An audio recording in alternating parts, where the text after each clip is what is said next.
So, ang movement mo, kakanan ka muna. So, ibig sabihin, ang x mo ay positive.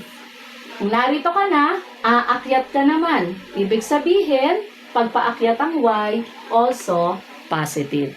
So, on the first quadrant, ang sign natin ay positive, positive. Okay. Next, dito tayo sa second quadrant. Let us say, narito yung point mo. Kunwari, nandyan siya. So, from here, laging unang galaw si x, ha mga anak? Laging unang galaw si x. So, from the origin, para makapunta ka dyan, laging unang galaw si x. So, ang unang mong galaw is pa left, negative yon. So, ibig sabihin, dito tayo, negative yung ating x coordinate. Then, para makapunta tayo doon, dahil kumaliwa na tayo sa x, aakyat naman tayo. Dahil umakyat ka, ibig sabihin, positive yung y mo. So, the sign of points on the second quadrant is negative, positive. Okay? Next, dito naman tayo sa third quadrant. Let us say, narito yung point mo. Okay? So, mula sa origin, dahil ang unang galaw ay x, para makarating ka dyan, kakaliwa ka muna. So, ibig sabihin, negative ang ating x axis, x coordinate. Then, pagkakaliwa mo, para makapunta ka rito, bababa ka. Eh, yung sign natin, pag bumababa tayo, is negative. So, it means, negative, negative ang sign natin sa third quarter. Negative, negative. Para makapunta ka dyan. And finally, for the fourth quarter, let us say yung point natin ay naririto, no? Kunwari lang. Mula sa origin, para makapunta ka dyan, unang galaw ay sa x, pupunta ka muna sa right, which is positive. And then, para makapunta ka dito, bababa ka sa y-axis. Bababa ka, ang pagbaba ay negative. So, ibig sabihin, negative ang ating y. So, yaan yung mga signs ng points sa bawat quadrant. First quadrant, positive, positive. Second quadrant, negative, positive. Hi, hello! Third quadrant, negative, negative. And fourth quadrant, positive, negative. O, now, mag-plot na tayo ng points. Let us try to plot some points. O, meron ako rito. Simulan natin sa 2, 3. O, paano nga pala pinapangalanan ng points? We use capital letters, no? In naming points. Minsan, P1, ganyan, pampagulo. But usually, capital letters ang ginagamit natin. Okay, I have here some points. At i-plot natin. At i-identify natin kung saan natin makikita. Okay, let us see. Point A is 2, 3. So, ang sign ng x ko, positive. Ang sign ng y ko, positive. So, both positive, alam natin, it lies on the first quadrant. So, first quadrant ito. Quadrant 1. Now, let us plot. We'll start at the origin. 2. 2 units going to the right kasi positive. Okay?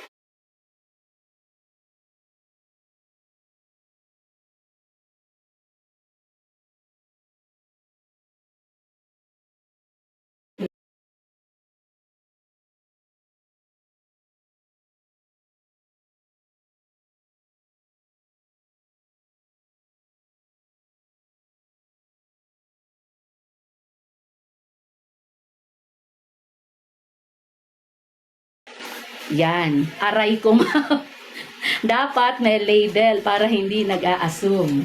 Okay, next. Reveal. Is negative 4, positive 2. So, nasan ba sa apat na quadrants natin yung negative, positive? Negative, positive. So, eto yon, negative, positive. So, ibig sabihin, point B lies on, tandalin ko na to, ha?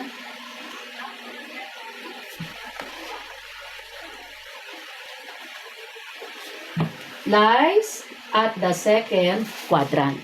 O, let us plot Negative 4, positive 2. From the origin, ang unang galaw ay x-axis.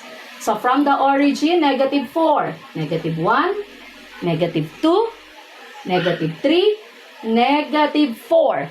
Tapos na tayo sa x. Next, positive 2. Positive, aakyat tayo. 1, 2. Ayun. Nandun pala si point B. Label, don't forget ang label. Ano ang pangalan ni po ay ano ang coordinates ni point B? Negative 4, positive 2. So, lalagyan niyo lagi ng label. Next one. This is a bit tricky. 0, negative 5. Ano ba sign ni 0? Sabi ng estudyante ko kanina, negative 0 daw. Walang negative 0. Wala ring positive 0. Si 0 ay walang sign. Neutral. No? Wala siyang sign. So, ibig sabihin, kung 0, narito ka lang. Hindi ka gagalaw. Hindi ka gagalaw sa x-axis. Diyan ka lang, 0. And then, negative 5. Negative 5, bababa ka. So, mula rito, 1, 2, 3, 4, 5. Ayun. Naroon siya. This is point C. And the coordinates, 0, negative 5. Nakaw, anong quadrant yan? Anong quadrant ngayon? Anong quadrant? Yes? 3, 4 daw. Ayan, may sumagot 4, may sumagot y-axis, may sumagot quadrant 4.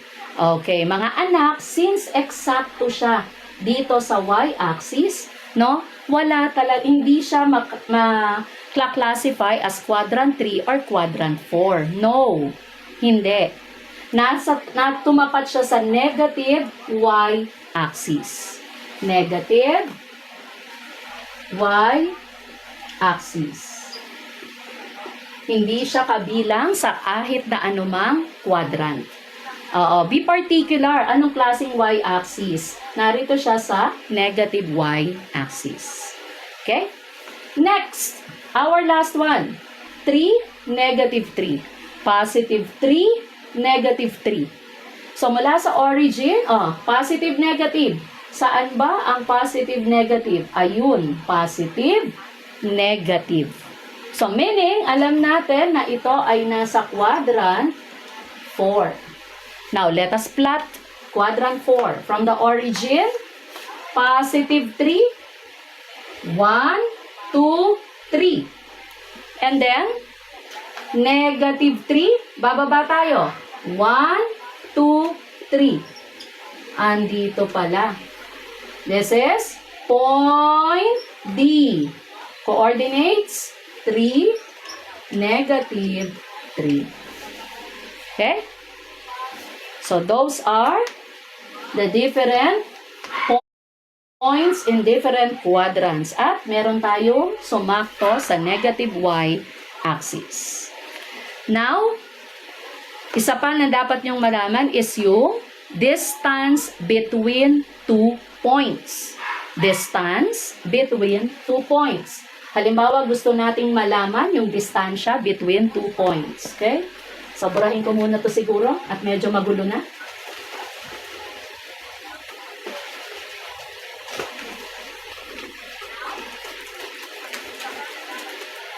Parang mahirap yung eraser.